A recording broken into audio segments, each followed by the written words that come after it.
Press Secretary Robert F. Kennedy Jr. Thank you.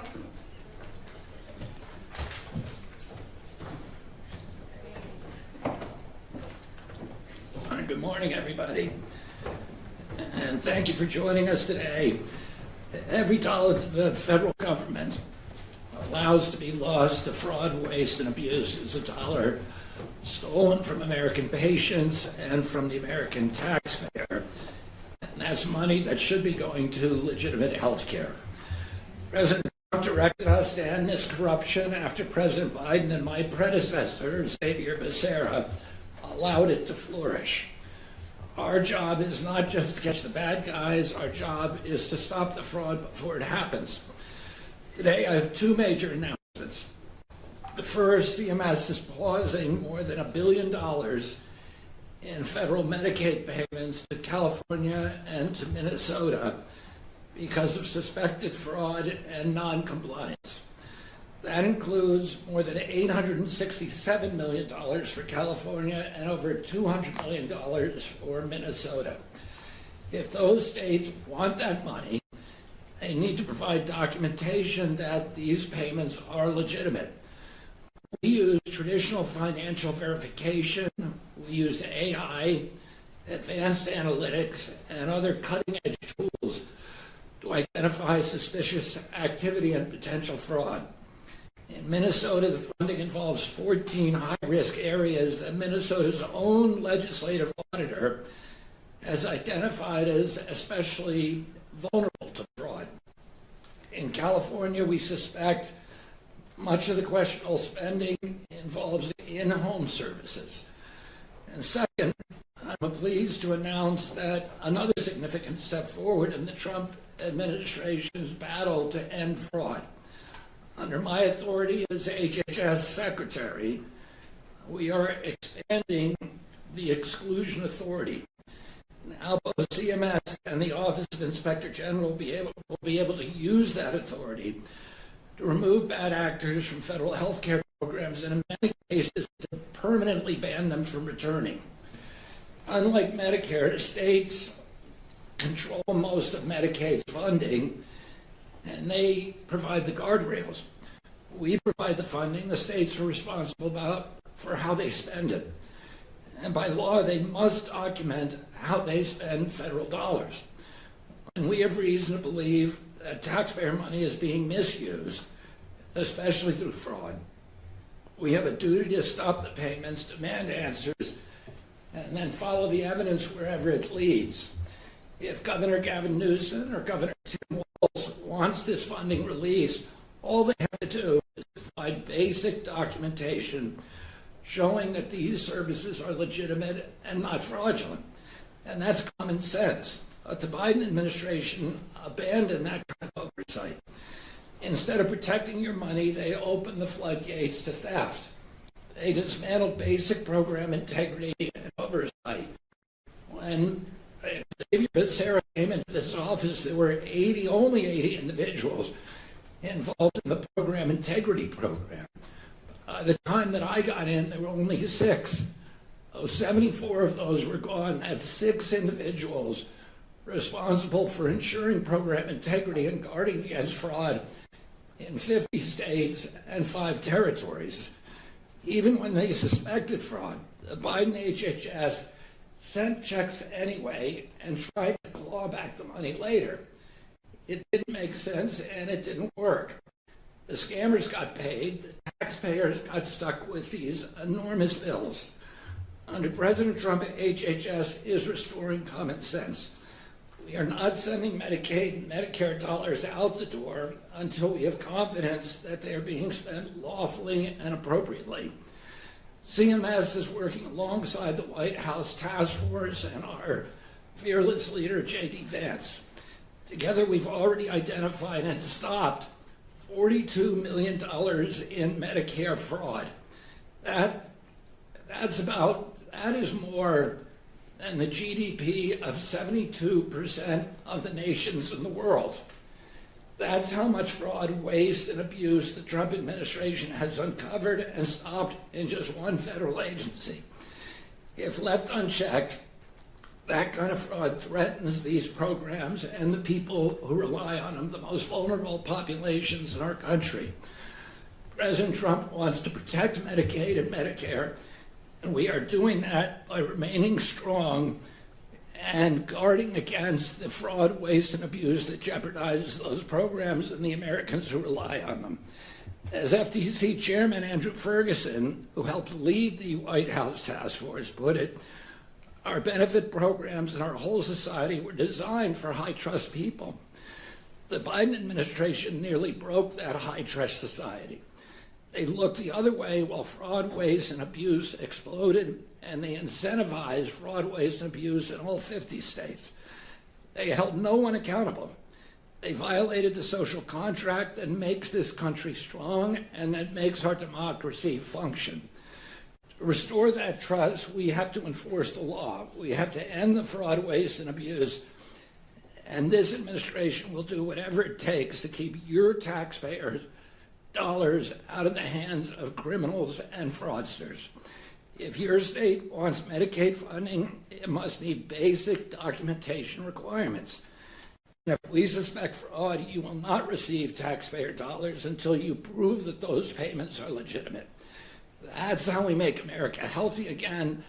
That's how we restore the integrity of our democracy. And that's how we make America great again. And thank you. And now I want to introduce my friend and colleague, CMS Administrator Mehmet Oz.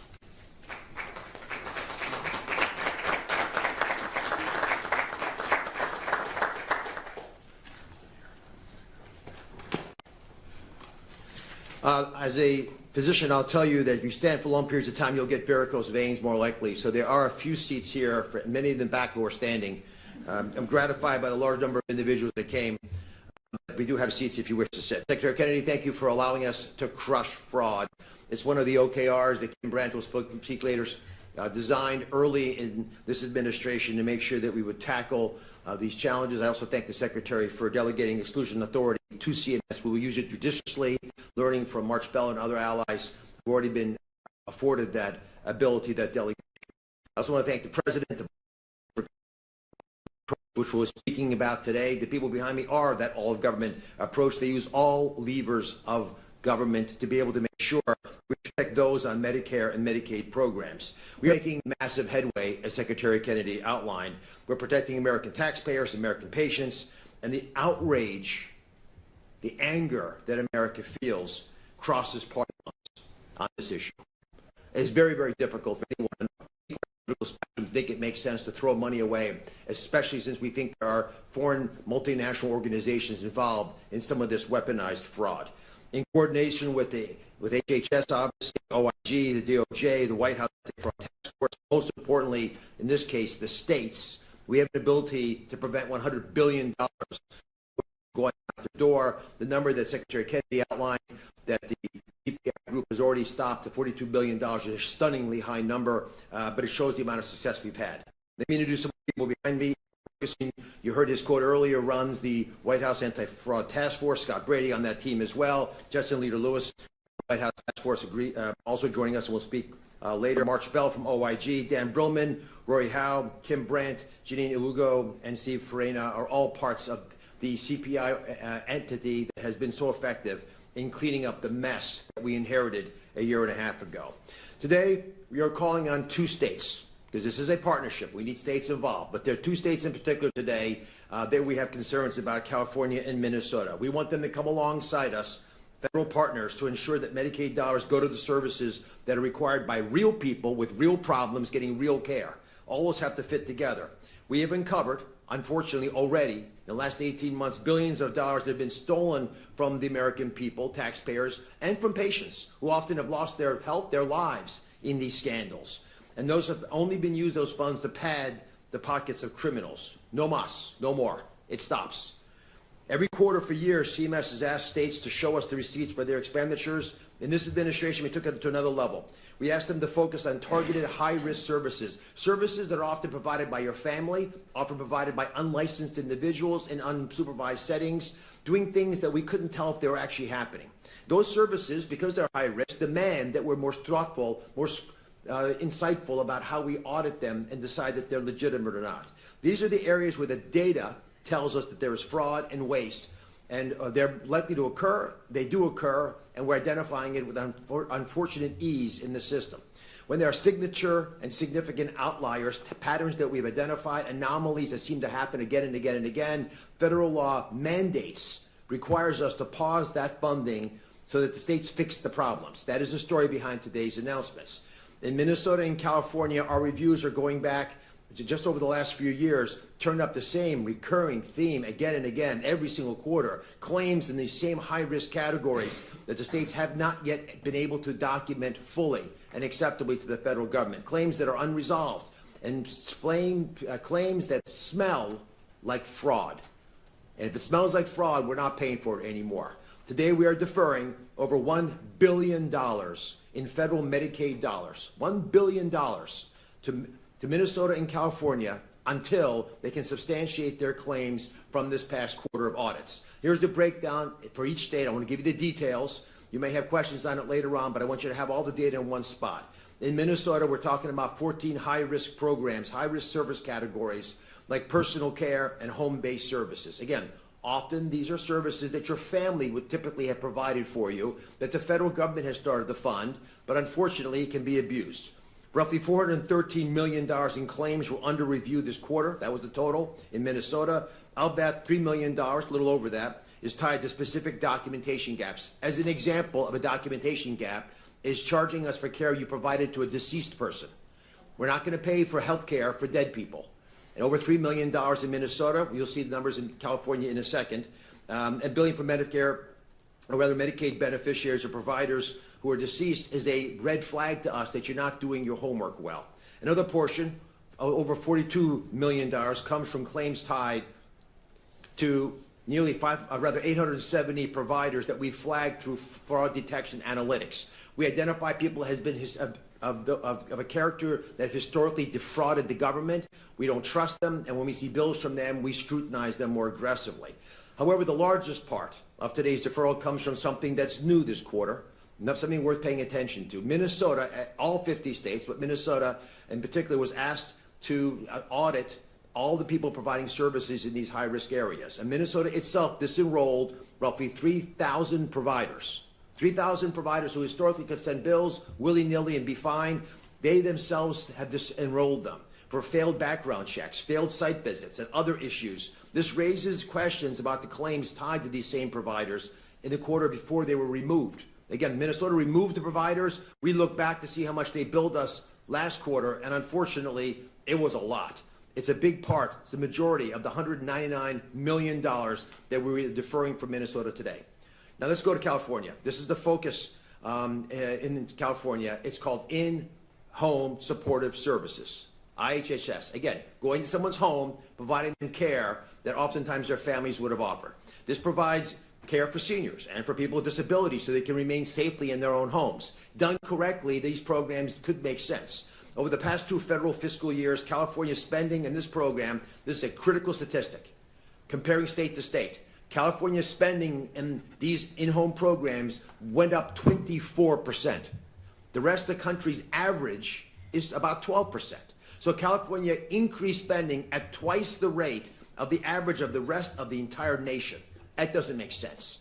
That gap accounts for about $391 million of today's deferral. Another $250 million, $250 million, comes from claims tied to high-risk providers, as I explained earlier, those who are billing more than a year after the service is provided, those billing for 4 or more patients all at the same time. Hard to juggle that many patients.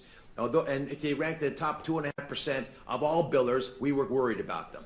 This is a very conservative approach, by the way. We could have taken a lot more money.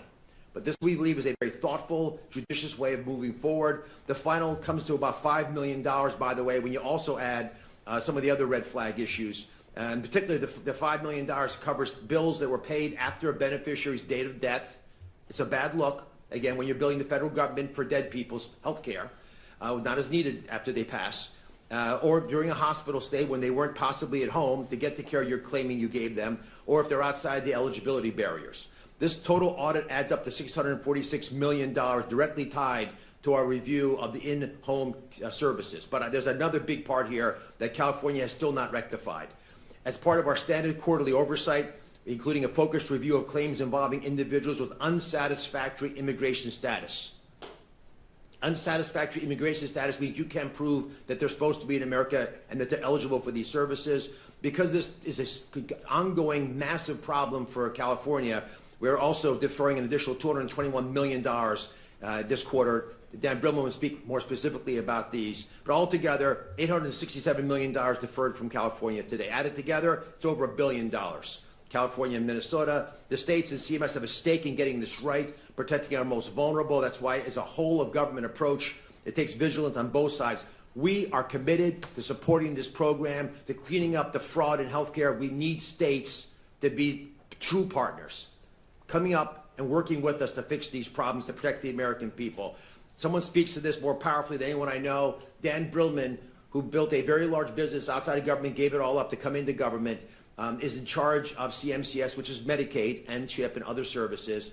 And he's done a lot of the heavy lifting to work through this deferral process together with Rory and Stephen, who are standing over here to my left. Dan Brillman. Thank you, Dr. Oz. Secretary Kennedy, let me start with something that's incredibly important. First, everything we do begins with data. This is data-driven analysis. These are anomalies. These are outliers. These are red flags that go way beyond the norm. Dr. Oz just talked about a few of them. And the team behind me at CMS works so hard that every dollar is spent correctly. Second, today's action doesn't change benefits or eligibility. This is a deferral. It's a pause to review past receipts when we identify something that's inconsistent with how Medicaid operates. We ask questions. We want to make sure every dollar is spent correctly. And a deferral is exactly that. It's a pause that gives states the opportunity to demonstrate that every federal dollar claimed goes to what it's supposed to go to. So what does the state need to do to make sure they recover this? First, as Secretary talked about, they need to produce complete documentation supporting the claims that were submitted. Second, they need to validate that the beneficiaries were eligible, that providers were qualified to bill for Medicaid, services were actually delivered, claims complied with federal and state requirements. And third, most importantly, this team behind here of experts from the task force as well, when states identify problems, they need to take action. They need to go after improper payments. They need to terminate and suspend providers. They need to strengthen program integrity controls. And they need to refer suspected criminal conduct to law enforcement. Now, if the documentation supports the claims, federal funds move forward. If it does not, taxpayers should not be paying for these services or these claims. And this is exactly how the stewardship of taxpayer dollars is supposed to work. Our objective is to make sure that every Medicaid dollar reaches those who need it. Here's why this matters. I just want to take a step back. Every governor, every legislature in the states, every Medicaid director faces choices. Every dollar lost to fraud is a dollar that cannot pay for a child with complex medical needs, an adult with intellectual disabilities, or a veteran, like that I serve with, are waiting to receive services at home. So let me make it real for you. Right now, there are hundreds of thousands of Medicaid beneficiaries waiting on what we call home and community-based services wait lists. These are people with intellectual and developmental disabilities, medically fragile children, people with physical disabilities, including veterans I served with in the Air Force that rely on Medicaid now, waiting months or years on wait lists. If states can clean this up, reinvest those dollars, we can reduce or even eliminate these wait lists immediately, entirely cleared out. Every person could get services so much faster. That's why we care so much about this. As someone who serves and continues to serve in the Air Force, this is personal to me and personal to a lot of people behind me that you're going to hear from. I served alongside men and women who rely on Medicaid today. They deserve to know that every dollar that we spend goes towards them and not fraudsters, waste, and abuse. I'll turn it over to my esteemed colleague, Andrew Ferguson, now. Thank you.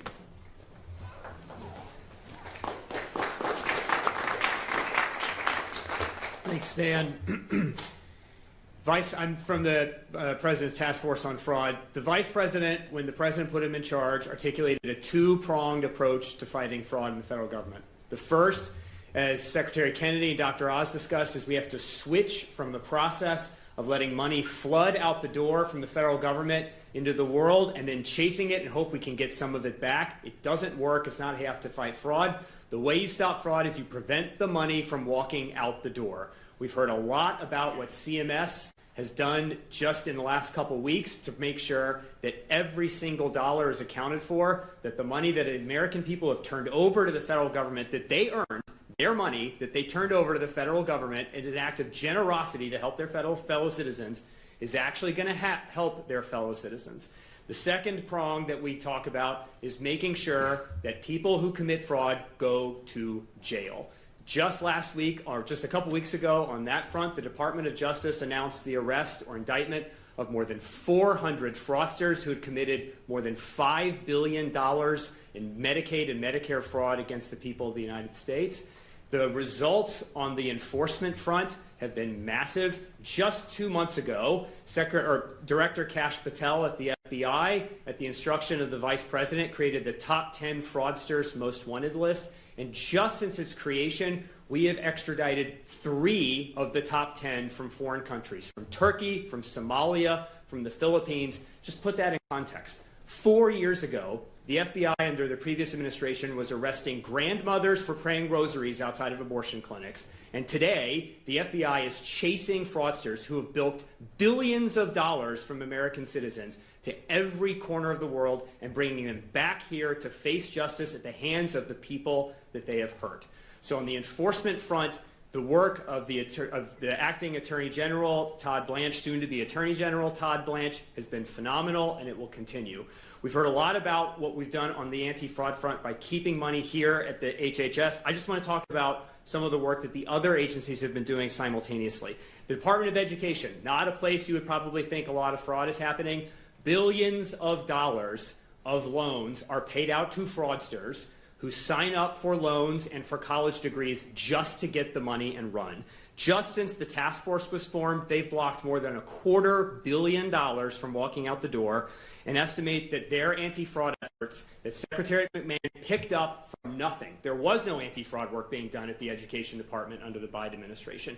And just since the Secretary McMahon's tenure, they're estimated to save more than $2 billion efforts this year alone. At HUD, the Secretary Turner, again, picking up an agency that had no meaningful anti-fraud work going, stopped money from going to the Los Angeles Housing Authority, which was being used not to fund work on homelessness in California, but was being used to fund left-wing NGOs.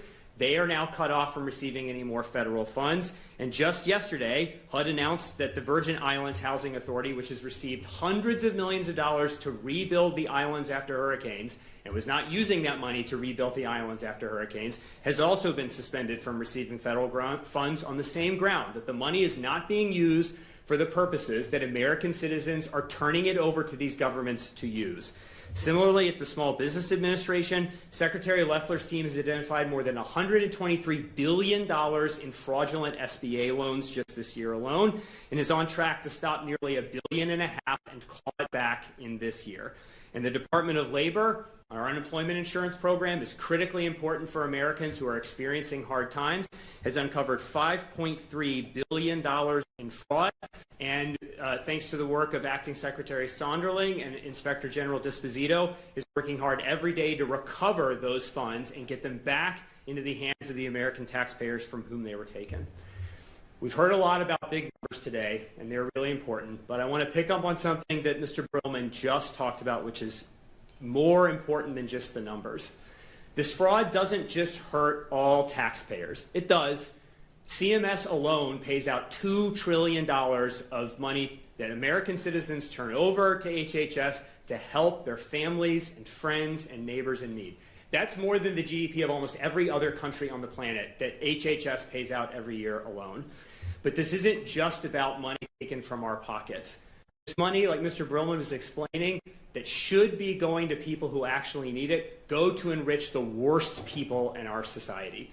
When we were in Minnesota just a couple months ago, we were explaining to the press that an anti-homelessness program in Minnesota that was designed to protect many veterans from homelessness was shut down because it was so inundated with fraud, Minnesota couldn't even afford to keep it going. And we're going to hear later this morning about skin substitutes. We talked about those a couple weeks ago. But these aren't just this isn't just money that HHS was paying out to fraudsters. These were procedures being performed on people, surgeries being performed on people who didn't need it so that doctors could pocket the money. Stopping the fraud doesn't just protect the fisc. It protects real people from real injury, and it makes sure that American citizens who are entitled to this money, that all of us have given our money up to help, actually get the money. And the second issue that Secretary Kennedy just talked about that is so important for this anti-fraud effort is restoring social trust. All of these benefit programs are not designed to make sure, naturally, that every single dollar is going where it intended. When these programs were set up, they were set up on the assumption that everyone who participates in these programs, federal bureaucrats, state bureaucrats, and people who are going to apply for the programs are going to play by the rules, and that we can trust everyone to do it. And what we have learned is that that's just not true. Our society has disintegrated from the high trust society that it has been, and the only way that we can restore that high trust is to make sure that the money stays in the agencies or goes to people who actually need it. And if you get money fraudulently, you go to jail. And that is what this anti-fraud effort is about. Not just protecting the fisc. It is restoring in America. It is making America great by making sure that the social trust that a self-governing democracy to survive can be restored. That is why this effort is so important. And to talk a little bit more about the specifics, I'm going to turn it over to my friend, Jetson Leder-Luis. He's the chief economist for the task force. So many of the great things that the agencies have been able to accomplish, they accomplished by working with Jetson, who's one of the country's leading academic experts on government fraud. Jetson.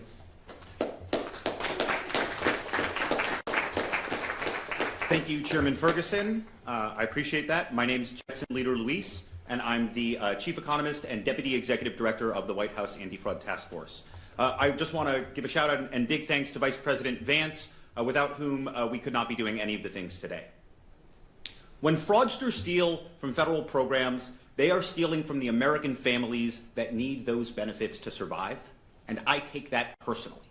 When I was a young child, my family was homeless. I lived in a homeless shelter with my sister and my mom, and we received food stamps to keep going. Eventually, my mom was able to find work and move us back into an apartment. And when later in life she got sick, she received Medicaid benefits that were able to keep her in her home and out of a nursing home. And that's what these programs are designed for. These federal benefit programs are for the American families who need on hard times, like my family, and not to line the pockets of criminals. And so I'm thrilled to announce some great success on this front as well. Back in April, we launched a new approach to Medicaid fraud called the Medicaid Fraud War Room. And this is a combination of effort from CMS, from HSOIG, from the states, and from the task force. And I'm glad to say that in the first 90 days of the Medicaid Fraud War Room, we have we've surpassed over $200 million in prevention. That's real savings for the Medicaid program. And we're doing this using machine learning. That's a form of AI that allows us to analyze the Medicaid claims and then turn off the tap and stop providers from receiving fraudulent funds. This is in contrast, as Secretary Kennedy talked about, to the old model of pay and chase. We are stopping the money before it ever goes out the door. And importantly, this is a scalable way of fighting fraud. We can do this in every federal program. We are doing this in every federal program. And I'm proud to say that we are currently tackling dozens of new Medicaid fraud cases per week using data. And that's ultimately what our task force is about. Our task force is about taking an all-of-government approach and leveraging the very best modern tools in order to protect the federal programs for families that need them. And so I'm thrilled to to introduce my dear colleague Kim Brandt, who will give even more details about Medicare fraud. Thank you, Jackson. What Dan mentioned earlier, $1 billion in Medicaid dollars deferred because the documentation doesn't add up, is what happens when you catch fraud on the back end.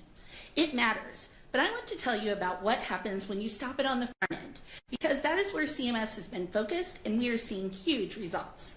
Last year, CMS stopped $41.9 billion in Medicare programs, allowing us to bring back that money to the trust fund, which is a 59% increase over the previous year and the highest return on investment ever recorded at CMS. That's money that will help to extend the life of the trust fund to provide benefits benefits for everyone. 68% of those savings came from cost avoidance, stopping payments before they went out the door, not chasing them afterwards. On the Medicaid side, we recorded $4.1 billion in savings last year. That's a 165% increase from the year before. And that momentum has carried into this year. In just the first quarter, CMS has revoked 1,413 providers and suppliers. That's a 40% surge from previous years and the largest quarterly increase on record. We've imposed over $187 million in payment suspensions just in the first quarter. We've also identified $850 million in overpayments through medical review. Again, over $1 billion that we have been able to come back to the trust fund to put it so that we can help provide services to people rather than paying fraudsters. Our Medicare War Room has now stopped over $2.1 billion from being paid, and as you just heard, the Medicaid War Room is just beginning to post equally impressive results, with over $200 million stopped in just 88 days. Our partnership with the Vice President's Task Force and the HHS OIG is allowing us to stop fraud at unprecedented levels, which will only continue to grow. But now let me give you one concrete example of what prevent and detect looks like in practice. Let's talk about skin substitutes. For years, manufacturers set their own prices, and Medicare and Medicaid paid whatever they asked. Spending exploded. This year, we moved to a fixed payment, a set rate per square centimeter, so the government, not the manufacturer, sets the price. 6 months in, the numbers tell the story. Year-to-date spending on skin substitutes this year is 95% lower than it was in the last year. We are now spending in line with 2019 and 2020 levels before the runaway pricing began. The billions and billions of dollars that were flowing out the door every year, we stopped that. And that matters because much of this was for fraudulent payments. For example, one 80-year-old woman who had been allegedly receiving over 5,000 skin substitutes. Now, I don't know about you, but if you think about that, that means she would have been mummified if that would have actually happened. So we also are helping it because at the end of life, a lot of people take hospice, and many of these skin substitute payments were for people receiving these during the end of life, which was unnecessary and in many cases harmful to the patient when it actually occurred. So for years, skin substitutes were one of the biggest drivers of growth in Part B drug spending. As you'll see on this next chart, you can see that the trend building quarter after quarter all the way through 2025. In 2026, it massively reverses. Skin substitutes are no longer driving spending higher, they're bringing it down. Meanwhile, spending on other Part B drugs has remained relatively steady, showing that this policy targeted the problem without disrupting the rest of the program. What's important about this is that our beneficiaries are still getting the care they deserve. People are not being billed unnecessarily for skin substitutes they don't receive or getting them when they don't need them. This was not about rationing care for us. It was about paying a fair price for these services. And that's what it means to be ahead of fraud, not chasing it. Today's deferrals are part of the same story. $1 billion paused because the data raised serious questions and federal law requires answers before we can allow the money to flow. The bottom line is we're saving billions, we are protecting beneficiaries, and we are just getting started. And I'll now turn it over to the Inspector General, March Bell.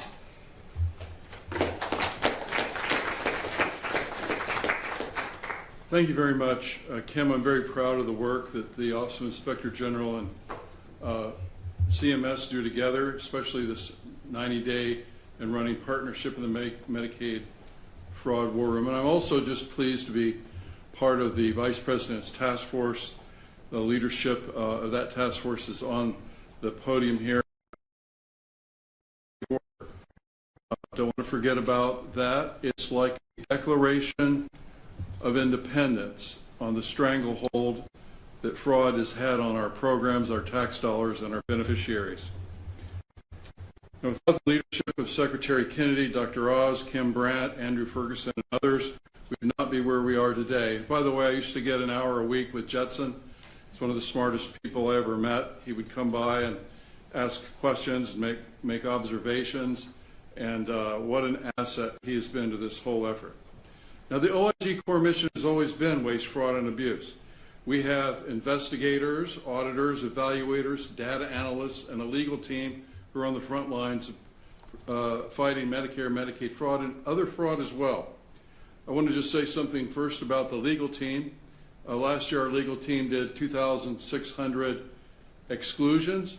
These are people whose conduct or behavior has led them to be excluded from all HHS programs for a period of years, and in some cases, life.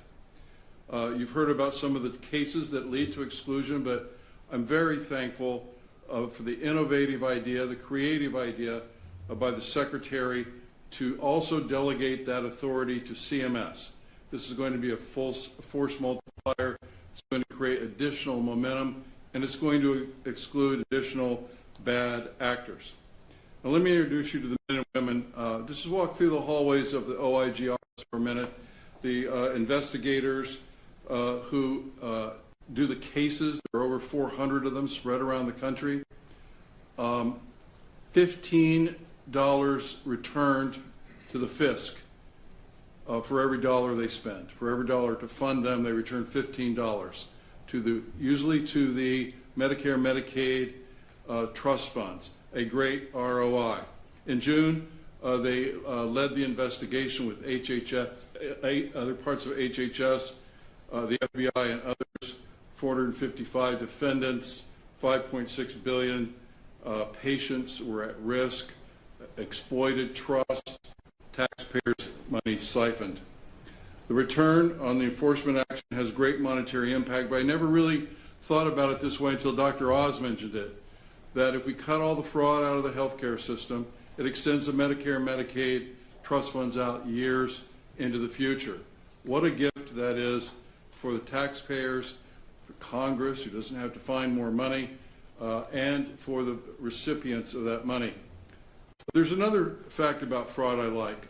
If you believe what the GAO said a few years ago, 1 in 5 of you in this room will work all year, or was working all year, to pay taxes that were stolen.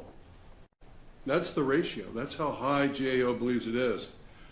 That's the past numbers, and we are all up here to say no more. That's the past. That will not happen in the future. People were standing by and not doing their job. And by the way, who steals from the poor in this country? What kind of people steal from the poor? But also, what kind of people stand by and let that happen? We have had a few years of bystanders who are doing nothing. But no more. No more stealing from the poor. I want to talk about our audit and evaluation team. They're the people who figured out that the autism programs were broken in a lot of states. One state had $1 million being spent. 5 years later, $343 million. They had more autism young people than the rest of the country combined. Now, evaluation is on the tip of the spear. Our evaluation team runs something called the MFUCU program, known as the most unfortunate acronym in government. MFUCU are the Medicaid Fraud Control Units. They are 2,400 people around the country, managed by attorneys general, who are supposed to be the tip of the spear at the state level fraud, the Medicaid fraud. Some do a good job and some do not. That's why this year we have an entire new regime that we've worked out. We have an intense audit program. We renew their certification, every one of them, every year. But now the certification comes with suggestions and proposals and demands for improved behavior. And it's not just paper on a memo in an email. I'm having a face-to-face meeting with every Attorney General in the United States, looking them in the eye and saying, here's what we need you to do. Here's what your numbers are. We need you to do more. We need you to do better cases. You're missing these cases. And I'm getting a gentleman's agreement from those attorneys general because they'll be held accountable for that conduct. I just want to say also evaluations and audit did some of the breakthrough work in ORR with the missing children. Again, looking for the fraudsters who came and took children from faraway lands out of facilities run by the federal government who were not the right people to take them away. How'd that happen? Who made decisions? Who looked the other way? That's the type of work we do. We have 100 data analytics people as well. We work very closely with CMS. You know, there's 6 million transactions a day come through CMS. And somebody has to write programs and look for anomalies, look for inconsistencies, and that's what they do. I don't really know how they do it, but they're very smart. They write programs to find little things like $11 million in durable medical equipment that was being billed out of another country from far away on a Saturday. They stopped those payments from going out the door. One last case I will mention, just an example of the types of work we do. There's a CEO of a company called Dunn Global, sentenced to prison for orchestrating a $90 million scheme, 37 million Adderall pills. Now, those Adderall pills ended up in some of our children's college environments and elsewhere, high school.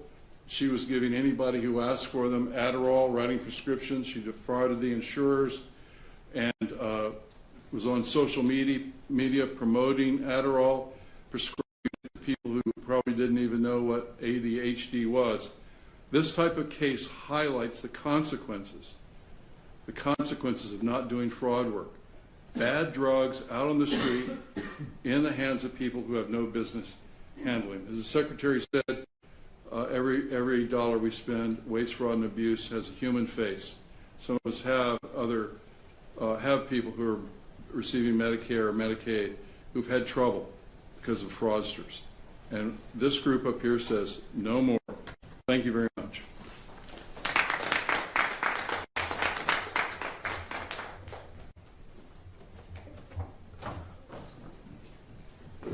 Okay. We will now start our Q&A section. We only have a few minutes for this. Sarah, go ahead. Sarah, I'm from CNN. I wanted to ask about the prior suspensions of funds. How many of those have been resolved? Were the funds released? If you could give a sense of how long that took and how that affected patients of those who were different businesses. Thanks for the question. So I'll answer the second part first, which is we haven't touched eligibility or benefits for anything. These are pauses in funds and reconciliation of funds. We're still reviewing all those quarters. We started this, I think, early February. And there's time that CMS has to respond. We send documentation requests back to the state, and it goes back and forth until we fulfill that. So that's still ongoing for those states. We hope to return funds as soon as they submit and figure out all the documentation, but those are still ongoing. Okay, Elizabeth? Question right here in orange. Thanks.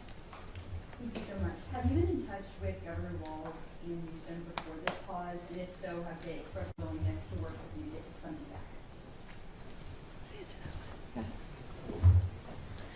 We've been working with the administrations of both those states. Minnesota's returned documents to us that, as Dan Brillman mentioned, is being evaluated very carefully. Rory over here to the left runs the FMG group.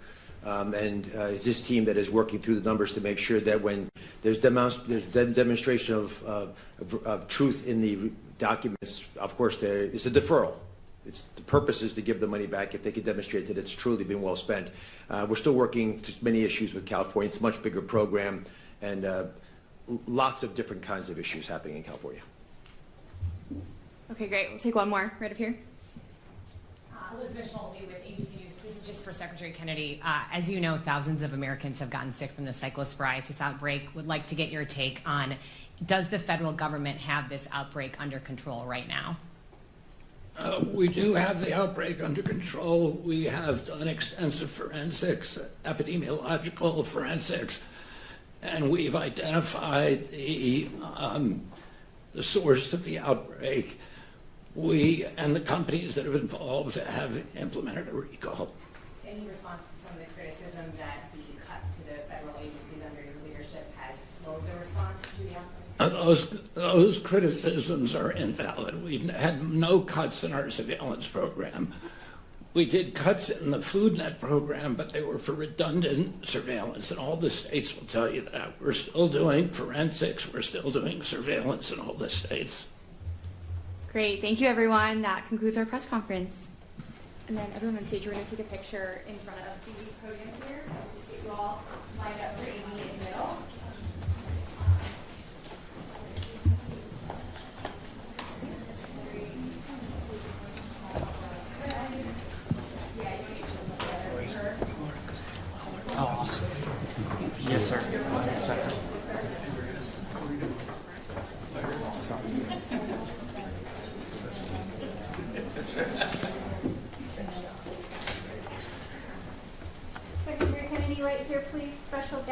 on the count of 3. 1, 2, 3. And 1, 2, 3. We're good, sir.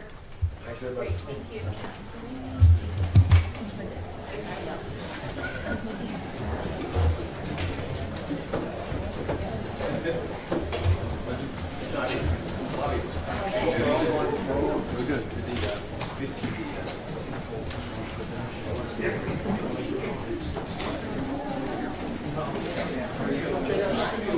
Yeah, I will.